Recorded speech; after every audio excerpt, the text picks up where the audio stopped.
I am ranking all the recent From Software games, but I will be doing it a little bit differently, so that's why it's important that I tell you these 3 disclaimers. First of all, rankings, lists, it's all a matter of opinion. There is no right answer, there is no wrong answer, so I do want you to keep that in mind. Second of all, I will be ranking the games in terms of relevancy to how they are today. Did they stand the test of time? So I will be ranking them in their current state, whether it's the remake or remastered version, and how likely I am to play it and how likely new players would be to enjoy it. Thirdly, I think we can all agree that every single From Software game is an A and above when you compare it to other games. But that's why I'm not doing that today. I'm comparing it to other From Software games, so some will have lower scores. Even if you take the worst recent From Software game, where some people will say it's Dark Souls 2, and you compare it to other games that are in the AAA gaming, From Software is always miles ahead of the competition. So do keep that in mind, that if I give a certain game a C rating, it's not a C rating in general. It's just compared to other FromSoft titles. With that out of the way, let's begin. For many people, Demon's Souls was their introduction to the Souls-like genre, but that is not the case for myself.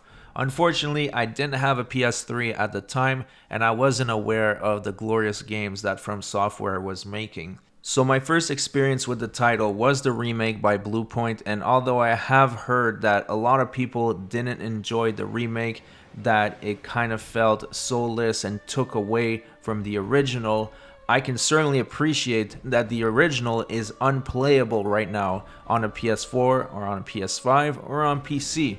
So the remake did a solid favor to everybody who wanted to try the origin of the Souls genre. Now, how is the actual game? It is incredibly fun and incredibly difficult at first. When you start to learn the enemy patterns, it becomes much easier. Also, the fact that you have so much more healing than in any other Souls-like, that could also make it a lot easier.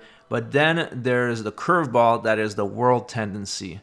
Now, for those who don't know the world tendency, if you die too much in Demon's Souls, the game will get harder and harder and harder. On the same note, if you don't die much in human form and you continue with the game and kill the bosses, the game will get easier as your world tendency will turn into light. Now, the issue with that is that when you get to New Game Plus, it's already a huge spike in difficulty, and if you die too many times and your world tendency is dark, there will be some red phantoms that will literally one-shot you.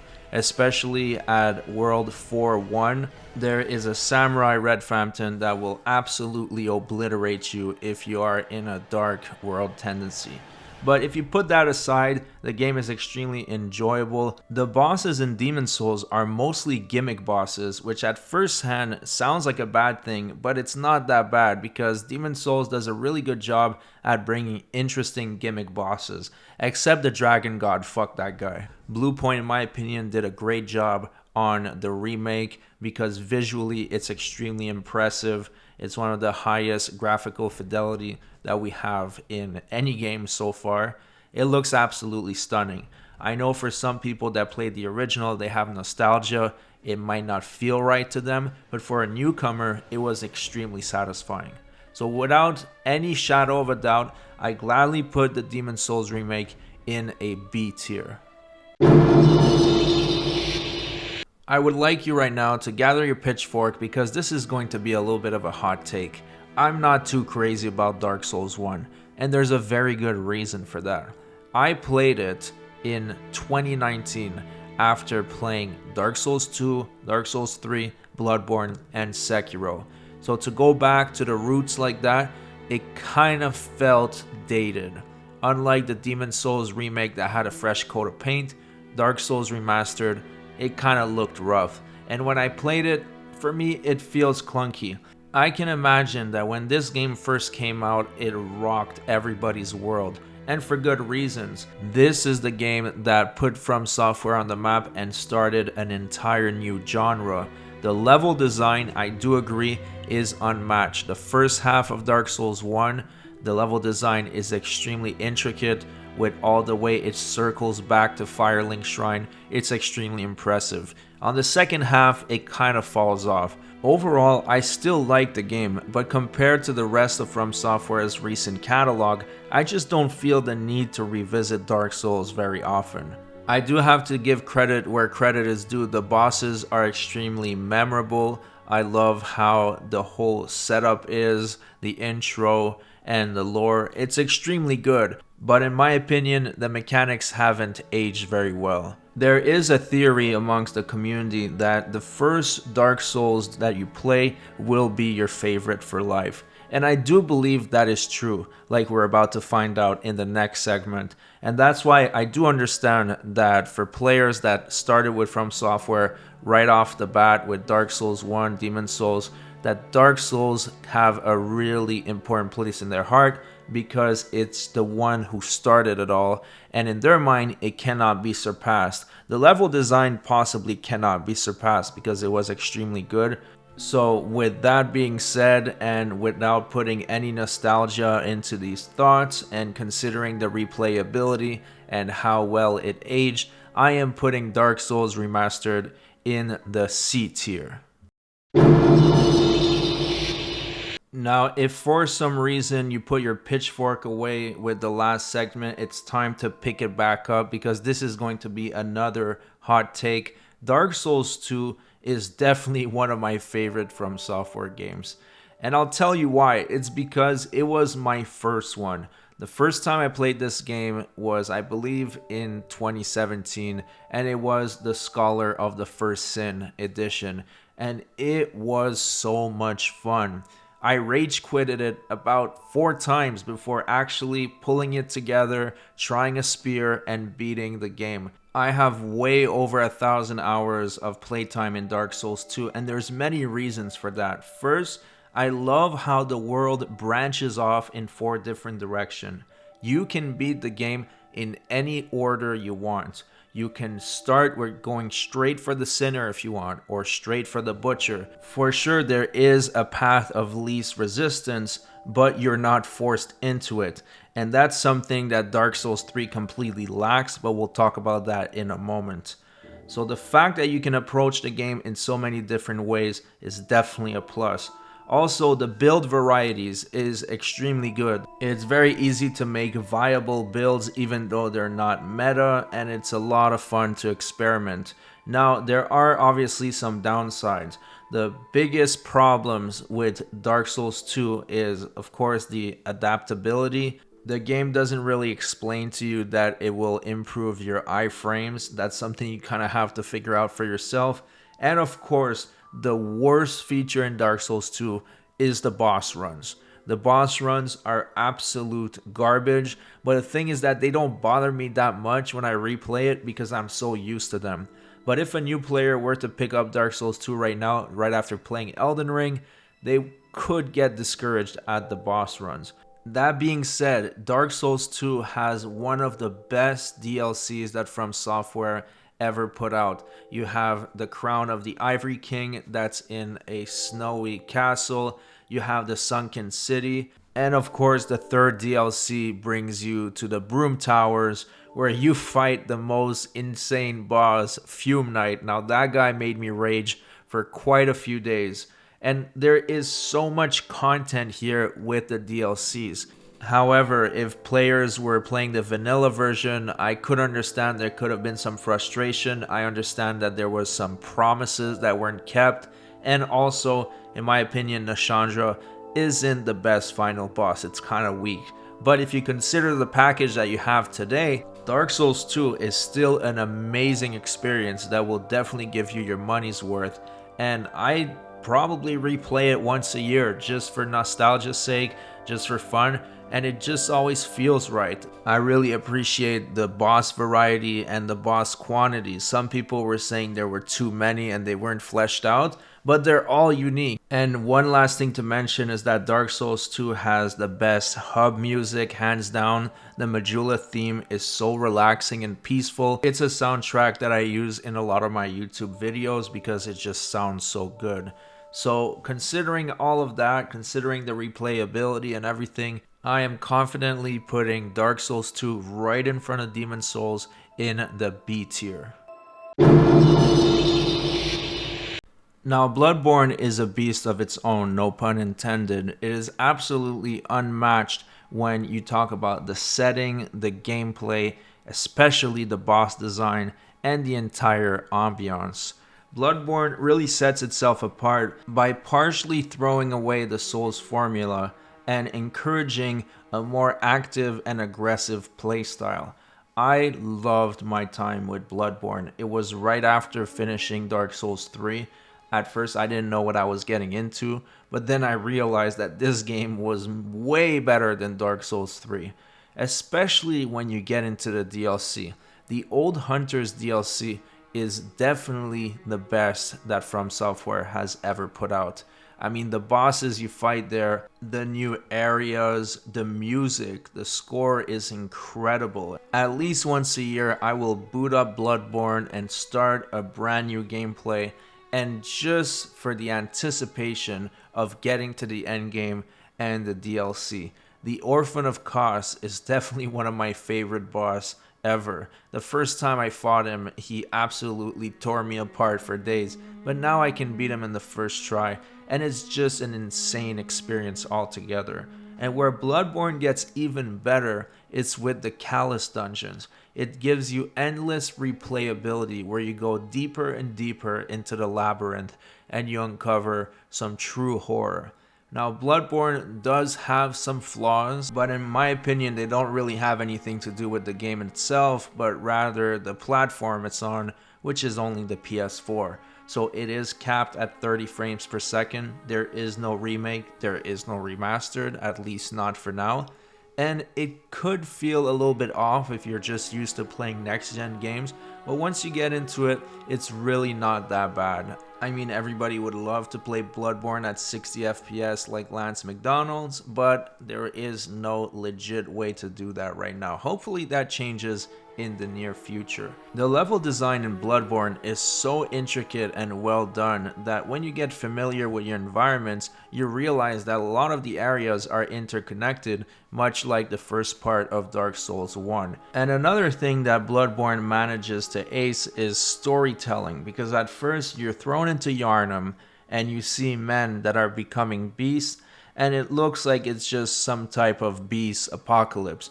But the further you go into the game and you start to delve in insanity, you realize that the true horrors are the Lovecraft elements, the Cthulhu elements, and all the disturbing and disgusting things you encounter that have nothing to do with what you were fighting at first. So the game truly evolves into something much darker as you're playing it. And that's something that's really hard to beat. When you consider everything together, Bloodborne is such a classic, it's such a hit. Even in 2023, after Elden Ring, it's still very relevant, it doesn't feel dated. I have no problem putting it in the S tier.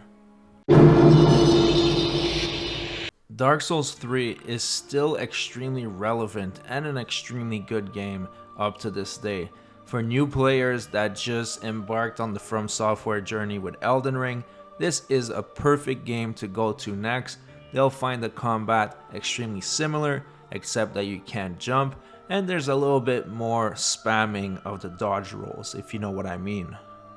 But the dodge roll spamming aside, the combat is extremely good. The bosses are memorable. The story is extremely good. There is deep lore as with all the other FromSoftware games. And it's interesting that it's the conclusion to the trilogy and it marks the end of a chapter and the beginning of a new one. Where Dark Souls 3 really shines is once again the DLCs. Ashes of Ariandel and especially the Ring City are extremely polished experiences.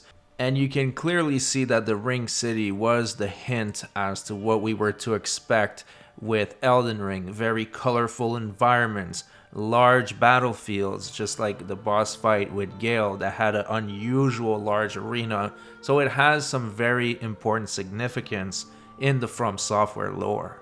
Now, for the negative side, there is the fact that it's pretty linear how you get from bosses to bosses. There is a set trajectory, and you cannot deviate much from the path. There are some minor choices you can make, just like are you going to kill Yorm or Aldrich first, but besides that, it's a very linear experience, which is a downside, but it's not the end of the world. The PvP is extremely good, especially with the addition of the Undead Arena from the DLCs, but once again, there is the abuse of roll dodging. It makes the combat a little bit gimmicky sometimes, and it's all about catching your enemies in between the endless rolls, but it's still a very good PvP experience. Now, there's one way that Dark Souls 3 really sets itself apart compared to its predecessors, and it's the music. The music in Dark Souls 3 is out of this world, especially when you're talking about Sister Fried or Slave Knight, or even in the vanilla game, the Twin Princes.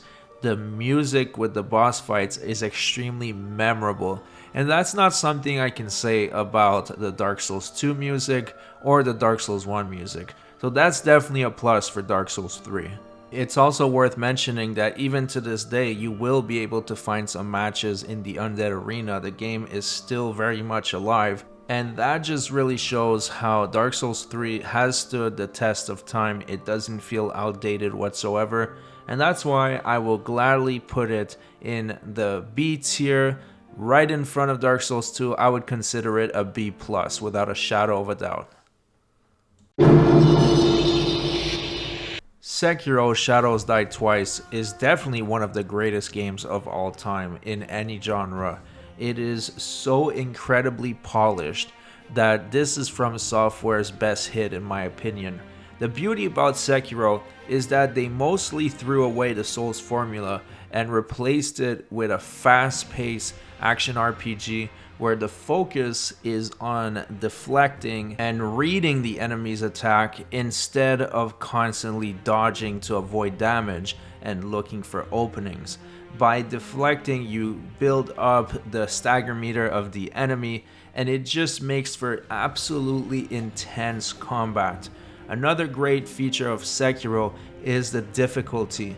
This was the worst nightmare of a gaming journalist, and they couldn't do it. It is incredibly difficult if you don't master the deflecting mechanic, and once you do, it is extremely satisfying. The beauty of it is that this is a single player game, so you cannot summon anyone, and your failures will be yours alone, and your victories will also be yours alone. Unless you're that gaming journalist that had to cheat his way to beat the game, but that's another story.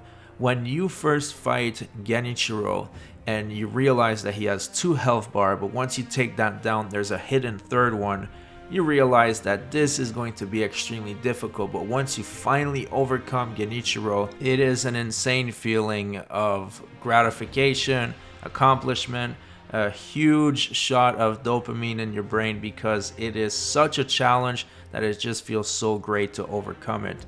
And that is just the beginning. The rest of the game gets even more challenging with the final boss that, without spoiling for those who haven't beat him, is the hardest final boss in any video game, period, full stop.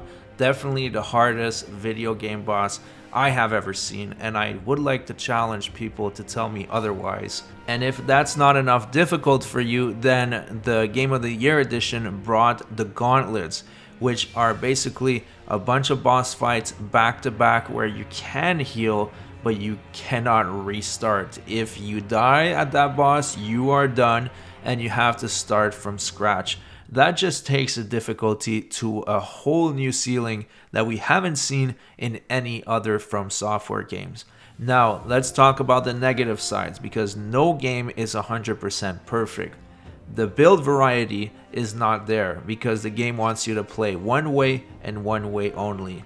There is no multiplayer, and although I do think that it was a great thing for the single player experience, some online PvP would have been great as well, kind of like what's done with Armored Core 6. You play the story by yourself, but you can also play online against other players. Those are just some very minor complaints that some players will have, but that honestly don't bother me at all. At least once a year, I'm booting up Sekiro for some good old samurai duels in an absolutely polished masterpiece. Much like the Souls series and Elden Ring, Sekiro has been extremely influential in the gaming industry.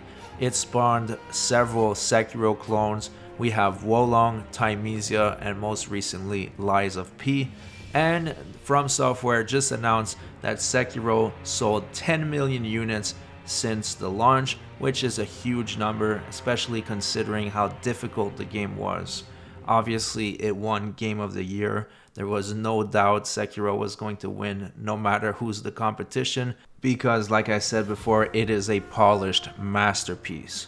So without any hesitation, because hesitation is defeat, I gladly give Sekiro an S ranking, and I put it right next to Bloodborne. One is not better than the other in my opinion. They are both timeless masterpieces. Oh, Elden Ring, where do I even start? I've been following this game since June 2019, a few days before it was officially announced, when the subreddit Great Rune was created. I was so hyped for this game, I was checking the non-news on a daily basis, even to the point of waking up the wife at night to say, babe, there's a new Elden Ring leak. The hype was insane, and the game delivered on the hype. I mean, it really changed everything, because FROMSOFTWARE took its very polished formula of Souls combat and added a few elements like a simple jump button, a horse, and brought it into the open world setting, and FROMSOFTWARE absolutely killed it. Now, it's not a perfect game. I do have some issues with it, and they're not that big. They're mostly minor. For example, once you've beaten Elden Ring multiple times like I did, and I'm sure you have, it's kind of daunting to start a new character because there's just so much to do. Yes, you can beeline from the beginning to the end of the story, but that's not how you actually want to play it. And it's just a huge time investment to start a new character from scratch. As Ziostorm recently pointed out, unfortunately there is no Covenant. Hopefully that will be fixed in the DLC. But the ambition with this game was huge, and they really pulled it off. The lore in this game is definitely the best that we've ever seen in any FROMSOFTWARE games. It is extremely deep, and the whole story with the demigods, it is just fascinating. The combat itself is really, really polished, extremely good. Yes, unfortunately, there are some cheesy ways that you can one-shot bosses, which kind of takes out some of the accomplishment for some players, but it is optional. You don't have to fight them like that. Now, the first time I played Elden Ring, I was using summons, and I found it was challenging and it was a lot of fun. And the second time I did a no summons run, and it was a completely different game. And that's why I think it was a good move to do that, because it made the game much more approachable for new players. And FROMSOFTWARE's gamble did pay off. They sold over 20 million copies. And they did that without alienating the original fan base. Yes, of course, some people will be pissed off that with summons it's too easy, but you can never please everybody. I think the score is extremely good. The music is well done. It's not as good as Dark Souls 3, but there are certain tracks, just like the final boss and the second phase of the final boss, that are just out of this world. Like, I don't think they'll ever be able to top that track. The rest of the soundtrack isn't as memorable, but it's still very good overall.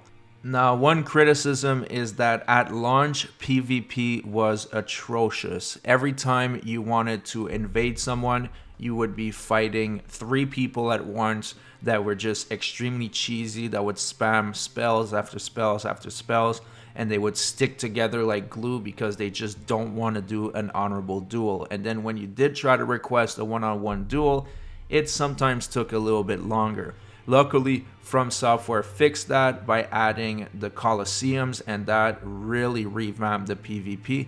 And even more recently, they did a whole change to the poise system, which revamped the PvP yet again. So this game is very much alive, and we're not even talking about the DLC yet. The DLC, which is more of an expansion, is going to breathe new life in this game and bring in a bunch of new players as well as reel the old players back in, because it is set to be the biggest expansion that FromSoftware has ever done. Elden Ring shook the gaming industry to its core. It's still extremely relevant today, even without the DLC, and it's about to shake things up once again. So because of all those factors, I'm gladly putting Elden Ring in the A tier. Armored Core 6 is obviously not a Soulsborne game, but today I'm covering all the recent FromSoftware release, so it will be in this video. Armored Core 6 really surprised me. It was my first Armored Core game. I've never played one before, and as soon as I picked up the controller and piloted my first mech, I was in love. The only other game I've played before that were similar to mech games were Titanfall, so I had no comparison on how it was going to feel, and it is just amazing. The mech controls so well, the gameplay is so fun, and there is that challenging element that reminds you that this is a FromSoftware game. Now, where the game really piqued my interest was the story, believe it or not. There's a lot of people that got filtered early on by the helicopter of Balteus. They weren't able to experience the story, but this is, without a shadow of a doubt, the most captivating story FromSoftware has ever told. It is more simple to grasp, but yet it has a lot of underlying secrets.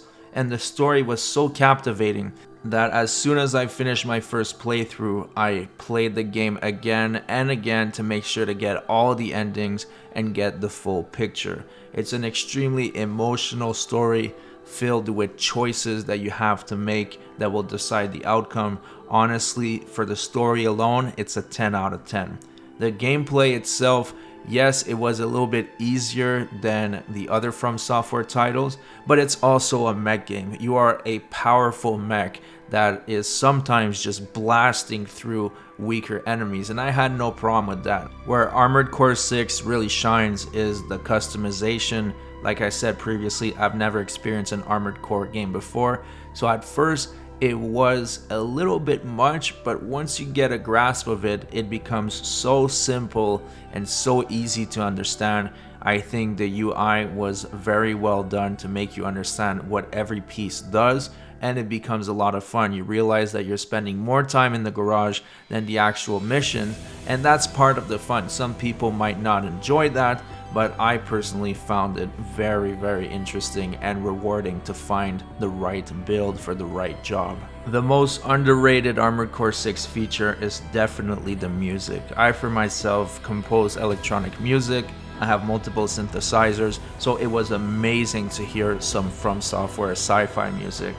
And although you don't hear it much as you're fighting, if you actually listen to the soundtrack on its own, there are tracks like Echoes of Coral and Resolve that are absolute masterpieces. I strongly recommend you guys, if you haven't done it already, to listen to the soundtrack just by itself. It is a completely different vibe than when you're actually playing the game and you're focused on the gameplay. Armored Core 6 has so much potential. I'm sure we will see a DLC at some point. Hopefully it will be a standalone DLC like they have done with the previous entries in the series. And even how it is right now, there's still so much content to do once you finish the game in the form of PvP. You have these awesome 3v3 matches, you have 1v1s. Although one thing that I would like would be some ranked matchmaking. That would be absolutely awesome, and I'm sure that FromSoftware will deliver that in the near future. So just for how unique it was and how relevant it is right now and how much fun I had with it, I will gladly put Armored Core 6 in the A category. So that's it for my ranking list. Let me know what you think about it. Everybody will have different opinions, different preferences, and I feel pretty good about how it came out. This is definitely accurate for my personal experience. Now let me know what you think about this in the comment section, and I'll see you guys on the next one.